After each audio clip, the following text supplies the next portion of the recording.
behalf of President Biden, First Lady Jill Biden, and my wife, Vice President Harris,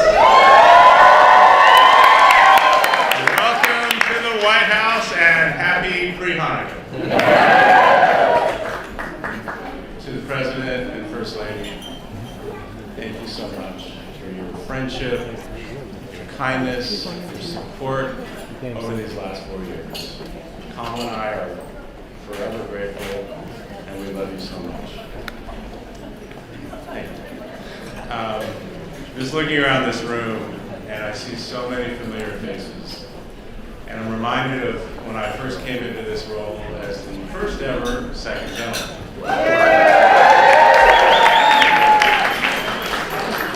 Many of you have heard me say this before. Now, I thought being the first man ever in this role was going to be a pretty big deal. And it was. But it turned out that being the first Jewish person ever to be a White House principal was an even bigger deal. And I promised that I would continue as second gentleman to live openly, proudly, and with joy as a Jewish person. And that's exactly what I did. And with Kamala's love and encouragement, I was able to do that every second. So thank you, Kamala. Kamala and I proudly affixed a mezuzah on our doorpost at the Vice President's residence. There's actually 2 mezuzahs, a mezuzot, as I've been told. We've hosted Shabbat dinners, we've welcomed students to our home for Rosh Hashanah. We held Passover seders and sang Daim. And every Hanukkah, we light our menorah and place it in the window for the entire world to see. And this year, I'm going to do it again. This year, as we prepare to leave the legacy of our time at the Vice President's residence, we planted a pomegranate tree. This tree commemorates both the pain and perseverance of the Jewish people, and it also honors the victims of October 7th and those who were taken hostage on that horrific day in Israel and those who are still being held accountable. But even as we saw anti-Semitism continue to grow and rise in our country and around the world, I walked around with my head held high, my shoulders and chest back, so proud to be a Jew. Everywhere I went, I encouraged our community to do the same, not to cower and not to live in fear, ever. And in spite of this scourge of anti-Semitism, we came together. And I was proud to host many of you at a round table at the White House where we discussed how to overcome this hate. And then we worked together to create the first ever national strategy to counter anti-Semitism.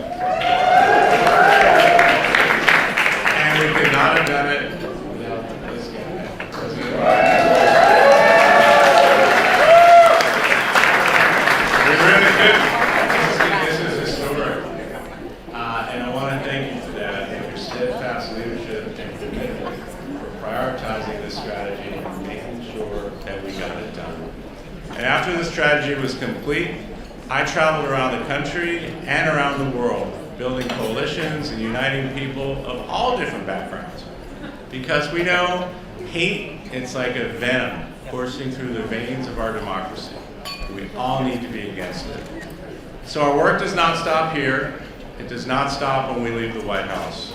So tonight, I am rededicating myself to fighting anti-Semitism and hatred of all kinds. I'm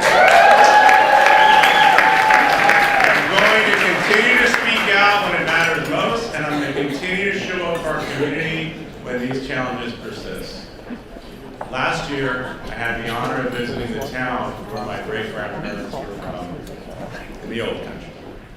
I never thought that this kid, born in Brooklyn, raised in Jersey, whose great-grandparents fled persecution from what is now Poland, would be standing here today in the White House with the President of the United States.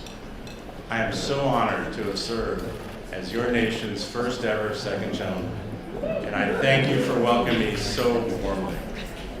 So now, please join me in welcoming Deputy National Security Advisor for Cyber and Emerging Technology, Ann Newberger. Thank you so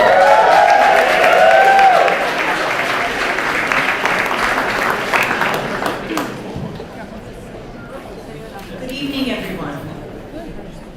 As we gather here in the White House to honor Hanukkah, I think about the power of this moment, telling the story of God's miracles and the faith Jews have held onto for centuries. The power of miracles that have brought each of us here. The woman whose name I carry, my great-grandmother, lost her life in Auschwitz. My grandmother survived and bore her number from Auschwitz on her arm and in her heart.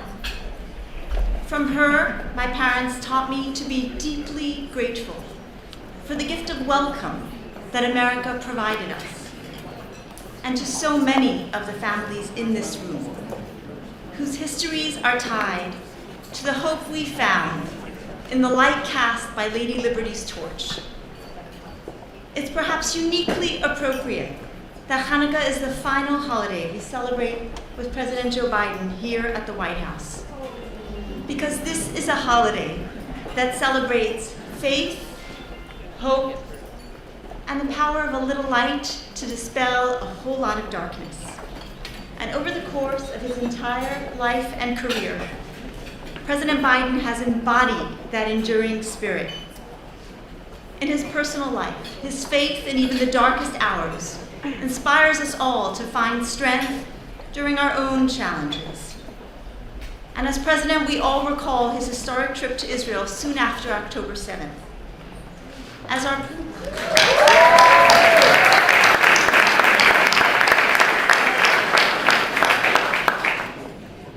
people reeled from pain, President Joe Biden came to pay a shiva call.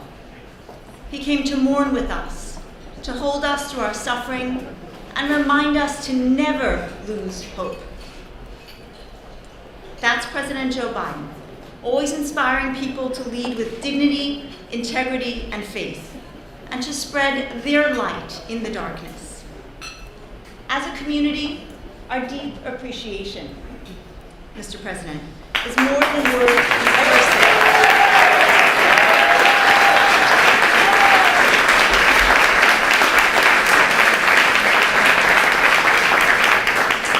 And I personally feel so blessed and grateful to be among the countless lives you've touched.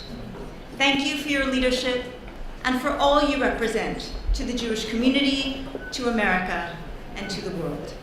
Ladies and gentlemen, please welcome the President of the United States.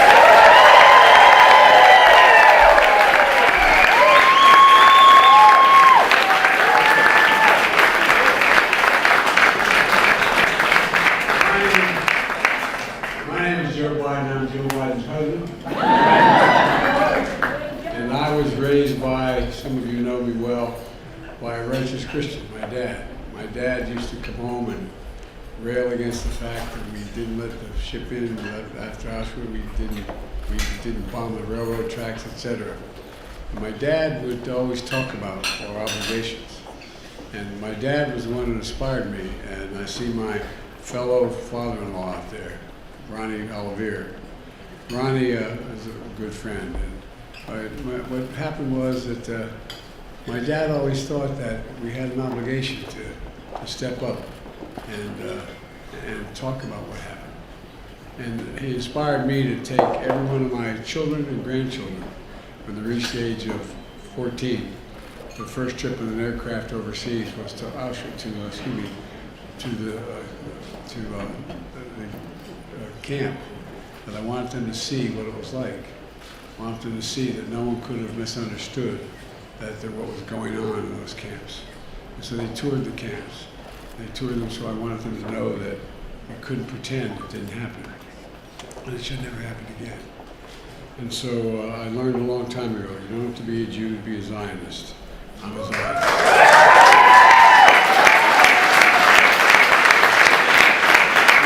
Happy Hanukkah to everyone. Joe and I and Kamal and Doug are honored to host you here at the White House. Doug, thank you for being such a great friend, and thank you, Ann, You've been a true friend and a real leader. And tell your son how proud of I am. She has a beautiful son.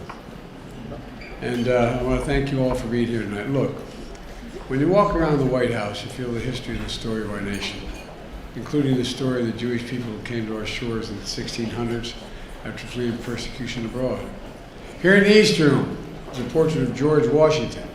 In 1790, a local Jewish leader from Newport, Rhode Island, wrote a letter to President Washington, expressing his hope that America would be a nation of religious freedom for all its citizens, a nation which, quote, gives bigotry no sanction and persecution no assistance. Like the ancient Hanukkah story when the Jewish Maccabees fought for religious freedom thousands of years ago, the letter to George Washington echoed the same vision for freedom. And ever since, the values and contributions of the Jewish Americans have shaped the very foundation and character of our nation. That's why 2 years ago, Jill and I displayed the first ever permanent White House menorah, made of the original wood from the White House building. We displayed it again tonight to make clear that history and vibrancy of the Jewish life is woven into the fabric of America, every aspect of it. And it's permanent. It's permanent.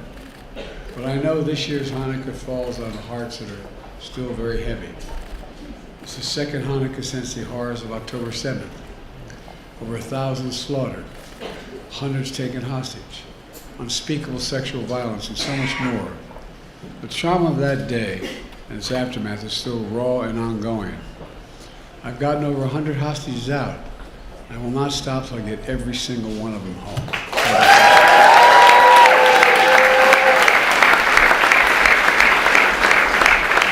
Last month we secured a ceasefire between Israel and Lebanon so residents can safely return home. I've said many times before, my commitment to the safety of the Jewish people and security of Israel and its right to exist as an independent nation state remains ironclad. I know the Jewish community is also suffering from a despicable surge of anti-Semitism in America and all around the world. It's immoral, it's wrong, and it must stop now. And Doug, I want to thank you. Thank you for your leadership in this effort. I really mean it sincerely. And I know it's hard to find hope while carrying so much sorrow. But from my perspective, the Jewish people have always embodied the duality of pain and joy. You know, the late Rabbi Jonathan Sacks said, a people that can walk through a valley of shadow of death and still rejoice is a people that cannot be defeated by any force of fear. Any force. That resilience and that capacity to find faith and joy despite centuries of persecution and pain is your light. Like the light of miracles throughout the Jewish history, from the menorah oil lasting 8 days to the miracle of Israel itself. Look, let me close with this. Throughout my life, rabbis, Jewish friends, colleagues have always been there for me and my family when we've gone through very tough times. And I mean it sincerely. Been there, on our doorstep, in our home, with us. They taught us so much about the optimistic spirit of the Jewish people. Above all, they taught me one thing. We can never lose hope. Hope, hope, hope. I've seen the power of that hope in my own life and the life of our nation. Next week, you'll light the 8 candles in your menorahs. My final Hanukkah message to you is this. As president, this is to hold on to that hope. Shine your light. Shine the light of optimism. And above all, keep the faith. Keep the faith. May God bless you. Happy Hanukkah. And now I turn it over to Rabbi Cosgrove.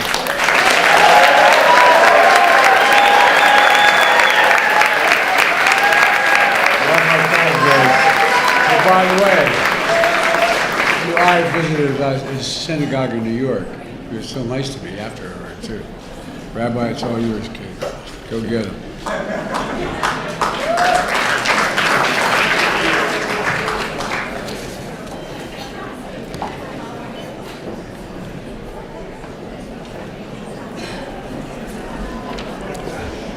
Mr. President and Dr. Biden, on behalf of American Jewry, with one voice and one heart, we are here to say we love you and we will miss you.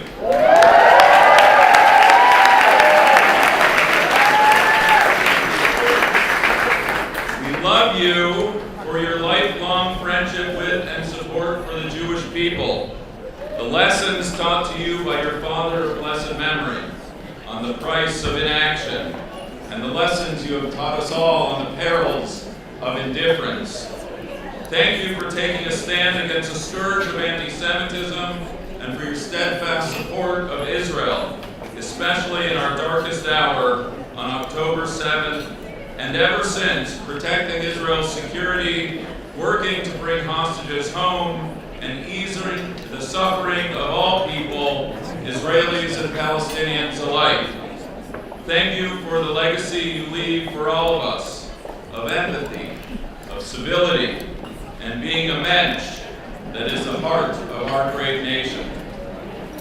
Mr. President and Dr. Biden, for all these and so many more reasons, we love you and we will miss you.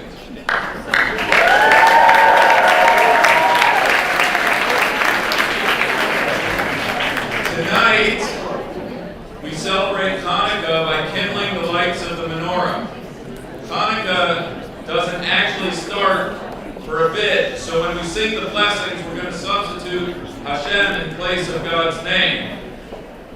Hanukkah tells a story of our Maccabee ancestors, who upon entering the temple that was destroyed by the Greeks found a single cruse of oil, enough for just one night, and it miraculously lasted for 8. The sages asked the obvious question: if there was enough oil for one night, then that first night technically was not a miracle. Hanukkah should be a 7-night festival. And while explanations abound for the miracle of the first night, the one that I believe speaks most urgently to this moment is that upon entering the ruins of the temple, one imagines that our ancestors asked themselves, how can we possibly get through this darkness? And yet, they did not give in to despair.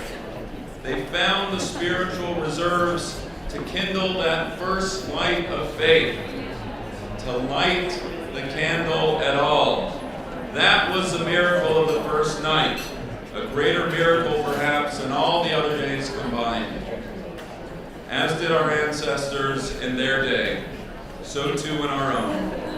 Tonight, we have entered this house, and we light the candle, choosing hope over despair and light over darkness, committed to bringing miracles into our world in such desperate need of healing. Please join me in reciting the 3 blessings, loud and proud, followed by Maho Sur.